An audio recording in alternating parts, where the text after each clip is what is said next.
जय माता दी। आज के वीडियो में हम लोग बात करने वाले हैं पूर्णागिरि की संपूर्ण यात्रा कैसे जाएं, कितना खर्च हुआ, कहाँ रुके, सभी कुछ। तो वीडियो को लास्ट तक की जरूर देखिएगा। चलिए अब जान लेते हैं पूर्णागिरि मंदिर के बारे में। तो यह 52 शक्तिपीठों में से एक है। यह चंपावत जिले में काली नदी, जिसे हम लोग शारदा नदी के नाम से भी जानते हैं, के दाहिने किनारे पर टनकपुर से 20 किलोमीटर की दूरी पे है। अगर आप कहीं से भी आ रहे हैं तो आपको टनकपुर आना होगा, उसके बाद ही आप पूर्णागिरि की यात्रा को शुरू कर सकते हैं। पूर्णागिरि में माता सती की नाभि गिरी थी। यहाँ पर माता सती की नाभि की पूजा होती है और कहा जाता है कि यहाँ पे आप जो भी मनोकामना मानकर चुनरी बांधते हैं वो आपकी मनोकामना अवश्य पूर्ण होती है। अगर आप पूर्णागिरि हवाई मार्ग से आना चाहते हैं तो सबसे निकटतम एयरपोर्ट है वो है पंतनगर, जो कि टनकपुर से 100 किलोमीटर की दूरी पे है। पंतनगर से आपको टनकपुर के लिए टैक्सी मिल जाएगी। यदि आप ट्रेन से मां पूर्णागिरि के दर्शन करना चाहते हैं तो आपको बता दें कि टनकपुर में एक रेलवे स्टेशन है जिसका कोड TPU है। इस रेलवे स्टेशन पे कई ट्रेन हैं। अगर आप कहीं से भी आ रहे हैं तो टनकपुर तक का ट्रेन का टिकट लेके आसानी से आप टनकपुर पहुंच सकते हैं, या फिर आप अपनी गाड़ी के माध्यम से, कार के माध्यम से भी टनकपुर तक ही आ सकते हैं। तो चलिए मैं बता देती हूँ कि मैंने यात्रा कैसे की थी। तो दोस्तों, मैंने टनकपुर जाने के लिए लखनऊ के चारबाग स्टेशन से त्रिवेणी एक्सप्रेस ली थी।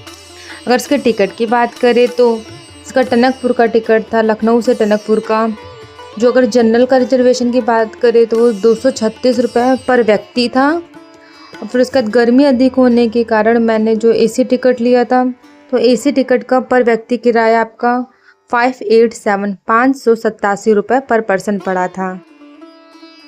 त्रिवेणी एक्सप्रेस ने हम लोग को शाम के समय टनकपुर छोड़ दिया, तो होटल लेने का कोई चांस ही नहीं बनता है। आराम से हम लोग ट्रेन से भी गए हुए थे।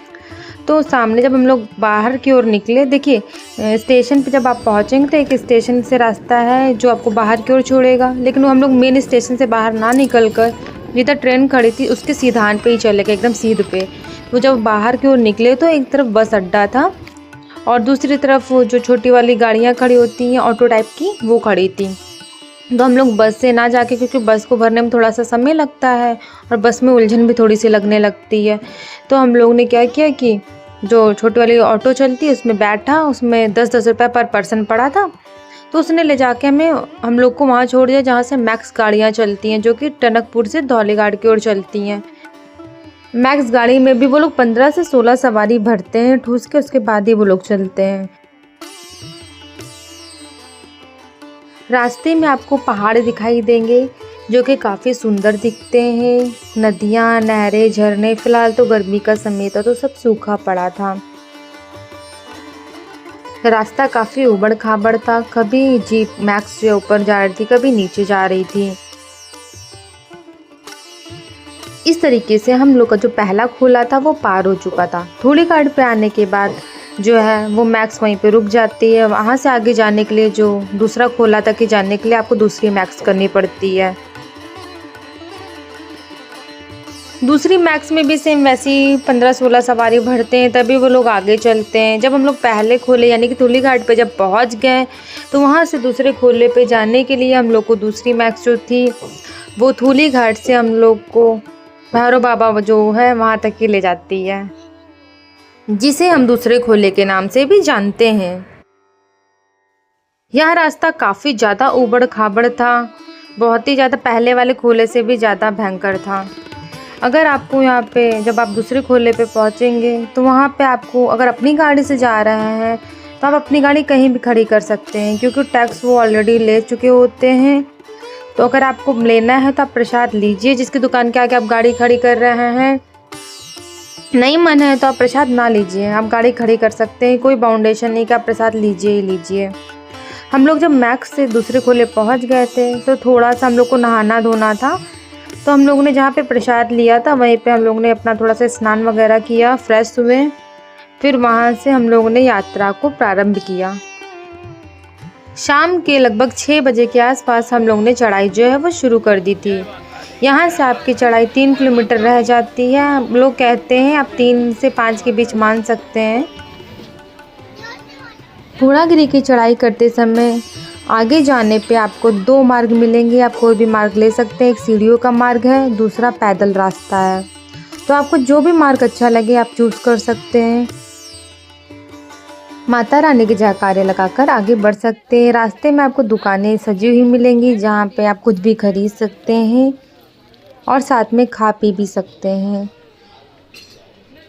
सीढ़ियों वाला जो रास्ता है थोड़ा सा टफ लगता है, लेकिन ये है कि अगल बगल दुकानें देखते हुए आराम से माता रानी का नाम लेते हुए दर्शन के लिए जा सकते हैं। और जो दूसरा वाला रास्ता है वो वहाँ पे थोड़ा सा सन्नाटा रहता है शाम के समय में। ऐसा मैं क्यों कह रही हूँ उसका रीज़न भी मैं आगे बताऊंगी। रास्ते में आपको काली मंदिर भी पड़ेगा, साथ में बहुत सारे भगवान के मंदिर पड़ेंगे, स्टूडियो पड़ेंगे। आप चाहे तो फोटो भी खिंचा सकते हैं, कुछ जलपान वगैरह भी कर सकते हैं। दर्शन करते हुए जब आप ऊपर जाएंगे तो काफ़ी यहाँ पे आपको भीड़ मिलने वाली है। पूर्णागिरि जो मंदिर उसकी चढ़ाई खड़ी है। यहाँ पे भक्तों का तांता है। जय माता दी करते हुए आप माता रानी के दर्शन करेंगे। दर्शन करने के बाद आप काली माता मंदिर जाइएगा। वहाँ पे भी आप मनोकामना मानकर अपनी चुनरी बांध सकते हैं। कुछ दूर आगे जाने पे आपको झूठे का मंदिर दिखाई देगा। यहाँ पे पूजा अर्चना नहीं होती है। श्रद्धालु फल फूल प्रसाद चढ़ा देते हैं। कहा जाता है कि एक सेठ ने पूर्णागिरि माता से मनोकामना मांगी थी कि मेरी मनोकामना पूर्ण हो जाएगी तो मैं सोने का मंदिर चढ़ाऊँगा, लेकिन उसने झूठ बोला। जब उसकी मनोकामना पूर्ण हो गई तो उसने क्या किया, नकली जो तांबे का मंदिर था वो बनवाया, उस पर सोने का पानी चढ़वा दिया। अब माता रानी से भला क्या छिपा है। जैसे ही वह थक गया, उसे नींद आ गई, वह सो गया। उसके बाद जब वह उठा तो उसने अपने मजदूरों से मंदिर को ऊपर की ओर ले जाने को कहा, लेकिन वह जो मंदिर था वह वहाँ से टस से मस ना हुआ और वहीं पे ठहर गया। यही मंदिर झूठे का मंदिर कहलाया। चलिए मैं आपको बता देती हूँ कि मैंने क्यों कहा कि सीढ़ी वाला जो रास्ता है वो काफ़ी सही रहता है। देखिए क्लिप है, जब मैं लौट के आई थी तो मैं पैदल रास्ते से नीचे की ओर आई थी, तो अगल बगल में कोई दुकानें नहीं है, काफ़ी सन्नाटा है। और जब उतरेंगे आप तो काफ़ी आपको ढाल लगेगी, जैसे लगेगा कोई आपको ऊपर से धक्का दे रहा है। काफ़ी खड़ा रास्ता है, तो सीढ़ियों वाला रास्ता सेफ़ है मेरे हिसाब से। बाकी आपको जो अच्छा लगे आप कर सकते हैं। जब आप नीचे उतरेंगे बहुत से लोग होते हैं वो भैरव बाबा के पहले दर्शन कर लेते हैं, लेकिन हम लोग ने जब माता रानी के दर्शन किए, दर्शन करके हम लोग आए तो हम लोग ने लास्ट में भैरव बाबा के दर्शन किए। अभी भी यहाँ पे यात्रा हमारी ख़त्म नहीं हुई है। अब यहाँ से हम लोग नेपाल जाने वाले हैं। साथ में अगर आप शारदा नदी जो है जाना चाहते हैं तो मैं आपको यहाँ पे शारदा नदी भी दिखाने वाली हूँ। साथ में वहाँ पे आरती जो होती है शाम की वो भी मैं आपको दिखाऊंगी। तो आपको शारदा नदी जाने के लिए सबसे पहले आपको वापस से पहले खोले पे आना पड़ेगा, टनकपुर पे आना पड़ेगा। जब आप टनकपुर पहुँच जाओगे तो वहाँ से जो छोटी वाली ऑटो चलती है वो 10-10 रुपये लेगी और आपको शारदा नदी तक छोड़ देती है। अब हम लोग सुबह के समय पहुंच गए थे, मॉर्निंग के समय पे, तो अब हम लोगों ने सोचा कि चलो अब होटल ले लेते हैं। तो होटल आपको 500 से 1000 के बीच में यहाँ पे मिल जाने वाले हैं। तो यहाँ पे होटल पे हम लोगों ने क्या किया, अपना सामान वगैरह रखा। उसके बाद हम लोग शारदा नदी घाट पे पहुँच गए सुबह सुबह एकदम। और वहाँ पे जाके आपको मैं उगता सूरज भी दिखाऊँगी। वहाँ पे जाके हम लोग ने स्नान वगैरह किया। स्नान करने के बाद फिर हम लोगों ने वहाँ से ऑटो ली। ऑटो मात्र आपको 10-10 रुपये में आपको नेपाल के बॉर्डर पे छोड़ देगी। तो देखिए अपने देश से दूसरे देश जाना कितना आसान है। मात्र 10 रुपये में हम लोग भारत से नेपाल पहुंच जाते हैं, नेपाल के बॉर्डर पे। तो यहाँ पे आपको शारदा नदी बहुत बड़ी देखने को मिलने वाली है। यहाँ भी काफ़ी अच्छा लगता है। और यहाँ पे सिद्ध बाबा का मंदिर है। यहाँ की यात्रा किए बिना आपकी पूर्णागिरि की जो यात्रा है वो पूर्ण नहीं मानी जाती है। यहाँ पे फिर सिद्ध बाबा के हम लोगों ने दर्शन किया। वीडियो कहीं भी अलाउ नहीं थी मंदिर की, जो छोटी मोटी क्लिप्स है मैं आपसे शेयर कर दूँगी, आप देख लीजिएगा। नेपाल में अंदर जाने के लिए आपको 10 रुपये पर पर्सन के हिसाब से बाइक मिल जाती है। वो आपको बैठा के ले जाएंगे, अंदर छोड़ देंगे। लेकिन हम लोग ने बाइक कर ली थी। बाइक का किराया 100 रुपये था पर घंटे का। तो बाइक से ही हम लोग नेपाल में गए। अंदर जाके अगर आपको दर्शन करने के बाद कुछ भी ख़रीदना है तो आप ख़रीद सकते हैं। कुछ खाना पीना है तो काफ़ी दुकानें लगी होती हैं, यहाँ पे आप खा पी सकते हैं। यहाँ पे आपका इंडियन रुपीज़ चल जाता है। तो अगर आपका कम बजट है तो आप 3-4 हज़ार में आराम से पूर्णागिरि के दर्शन कर लेंगे, 3-4 लोग फैमिली को लेके। ज़्यादा बजट हो तो आप उससे हिसाब से ज़्यादा भी खर्च कर सकते हैं। वीडियो कैसी लगी कमेंट करके ज़रूर बताइएगा और जय माता दी लिखना ना भूलिएगा।